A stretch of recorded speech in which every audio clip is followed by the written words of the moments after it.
over the years, we've taken a lot of heat for being critical of President Obama. You know, we've talked about the domestic spying programs.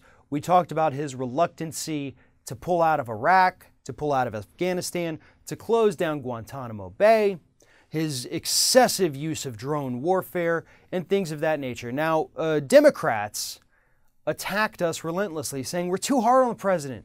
Just give him time. Just let him do his thing. You know, if he's still doing this, there's obviously a good reason why he's continuing the Bush policies. Let me tell you something now. All of those things that Obama didn't do, like he didn't end domestic spying, he expanded drone warfare, Guantanamo Bay still down there. Donald Trump now controls those things, or at least he will in a little under 2 months. Donald Trump now controls the domestic spying operations in the United States.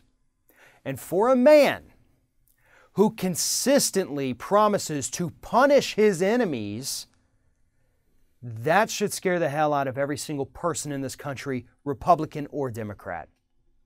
Because you can't tell me that Donald Trump is not going to use these programs to his own benefit. Drone warfare is going to get out of control. It already is. It's going to get even worse.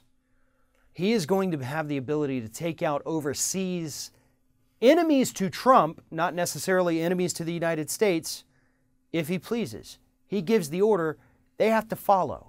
That's how it works. There's no second guessing. There's no discussion. There's no saying no. He gives the order, it gets carried out. Same thing's going to happen with domestic spying. It won't be limited to potential terrorist suspects. Trump's probably going to use it to spy on rival corporations. You know, the Republicans who didn't want to support his candidacy. Democrats. We already have evidence that over the years, corporations led by the U.S. Chamber of Commerce spied on progressive organizations and protesters and tried to dig up dirt on them. And that was just the U.S. Chamber. We basically now have the U.S. Chamber sitting in the White House as Donald Trump, and that's going to continue. He's got the playbook. He saw how successful these other groups were with it, going after journalists. This is terrifying.